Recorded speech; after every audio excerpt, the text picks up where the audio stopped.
भारत का एक ऐसा किला जिसकी दीवारों से टपकता है खून, रात में आती है रोने की आवाज और जिसको सुनकर बड़े बड़े लोग भी डर जाते हैं। नमस्कार दोस्तों, मैं हूं विक्रम और आज मैं आपको बिहार रोहतास के किले में लेकर आ गया हूं जिसको कहा जाता है रोहतास गढ़ का किला। और दोस्तों, इस किले के सामने वाले हिस्से में हमें जो पूरा स्थान दिखाई दे रहा है ये इस किले का मुख्य दरवाजा है, जो कि यहाँ पर सबसे ज्यादा आकर्षण का केंद्र भी माना जाता है।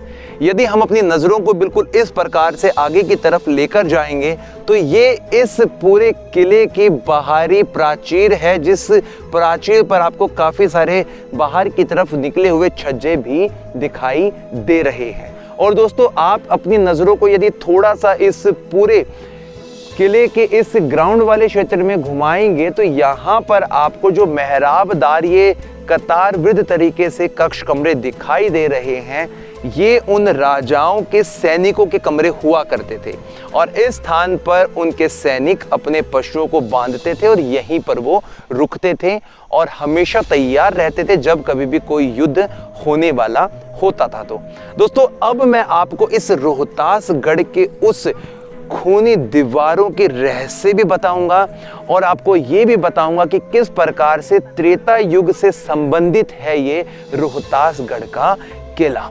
लेकिन उससे पहले मैं आपका ध्यान इसके मुख्य दरवाजे के आकर्षण बिंदुओं पर डालना चाहता हूं।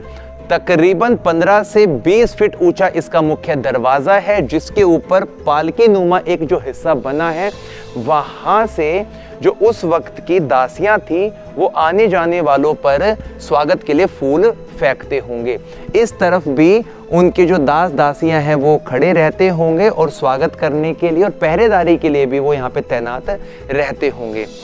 इस गेट का जो मुख्य आकर्षण बिंदु है वो है यहाँ पर बना हुआ ये एलिफेंट। एलिफेंट जो होता है वो हिंदू राजाओं का एक शुभ प्रतीक माना जाता है और इसको किले के बाहरी हिस्से में बनाने का मीनिंग ये है कि ताकत का, वीरता का एक प्रतीक होना। इस एलिफेंट की कार्विंग यदि आप देखते हैं तो इसके गले में और इसके माथे पर जो माला है, जो डिजाइन है वो भी देखने को मिलेगा और पेट की तरफ में आप देखेंगे तो जो जंजीर होती है उसको कितने अच्छे तरीके से कारीगर ने दिखाने की कोशिश यहाँ पर करी है दोस्तों।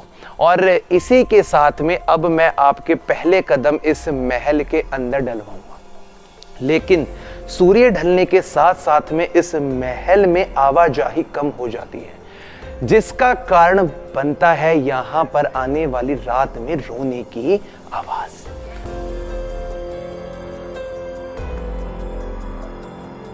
दोस्तों, यदि हम इतिहास की बात करते हैं तो अयोध्या के सूर्यवंशी राजा त्रिशंकु के पोते रोहित, जिनके पिता का नाम था राजा हरिश्चंद्र, उनके द्वारा इस पूरे स्थान की स्थापत्य कला रखी गई थी और रोहित के नाम पर ही इस स्थान का नाम भी रोहतासगढ़ का किला पड़ता है। ये जो स्थान आपको दिखाई दे रहा है ये इसका मुख्य वो हिस्सा है जहां पर आने वाले अतिथियों का स्वागत किया जाता होगा। और यहाँ की दीवारों पर जो आपको डिजाइन दिखाई दे रहा है वो अलग अलग शासकों ने जब रोहतासगढ़ के किले पर अपना अधिकार किया तो उनकी झलकियां साफ तौर पर आपको देखने को मिलेंगी। यहाँ पर जो ये कक्ष कमरा एक बना हुआ है ये उनके सैनिकों के लिए रहा होगा।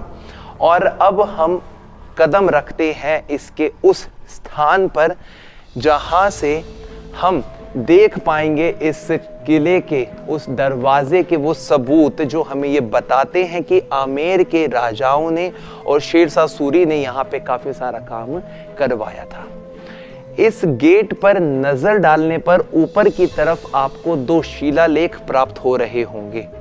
और दोस्तों, ये जो शिलालेख यहाँ पर लगे हुए हैं, उल्टे हाथ वाला तो है मानसिंह के समय का और सीधे हाथ वाला जो है वो है शेरशाह सूरी के समय का।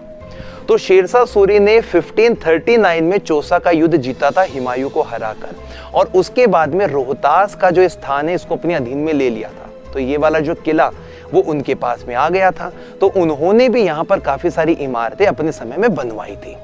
अकबर के शासनकाल के समय में मुहिब खान ने इस पूरे किले को जीता था और यहाँ के सूबेदार वो नियुक्त किए गए थे।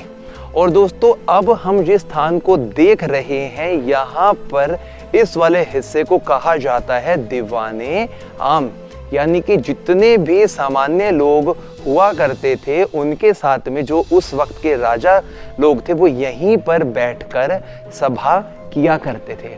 इस दीवाने आम का बाहरी जो नज़ारा है वो भी काफ़ी आकर्षण का बिंदु बना हुआ है और सबसे इम्पॉर्टेंट है यहाँ पर इन पत्थरों पे की गई कार्विंग। आपको 2-3 अलग अलग राजाओं के समय की जो छाप है वो आसानी से यहाँ पर देखने को मिल जाने वाली है। तो अकबर के शासनकाल में जब आमेर के राजा मानसिंह का समय आता है तो उन्होंने भी यहाँ पर काफ़ी सारी इमारतें भी बनवाई थी और काफ़ी सारी जो इमारतें बनी हुई थी उनमें भी रिपेयरिंग का काम करवाया था।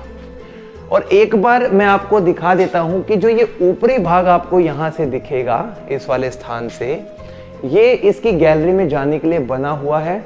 और इसी के साथ साथ में हम थोड़े इसके अंदर के कमरों को भी एक बार एक व्यू में कैप्चर करेंगे और देखेंगे कि अंदर वाले हिस्से में किस तरीके का नज़ारा आज हमें महसूस होता है, दिखाई देता है।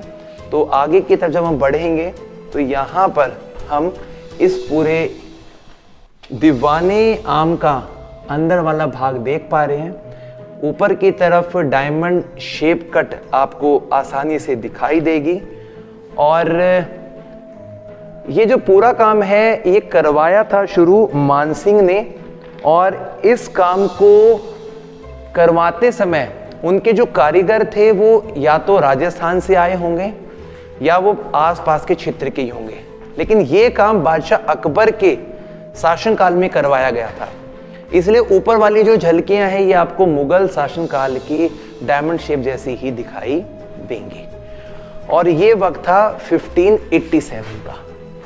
और ये पूरा जो स्थान है ये इस दीवाने आम का ही एक भाग है जिसका अंदर का नज़ारा हमें ऐसा मालूम पड़ता है।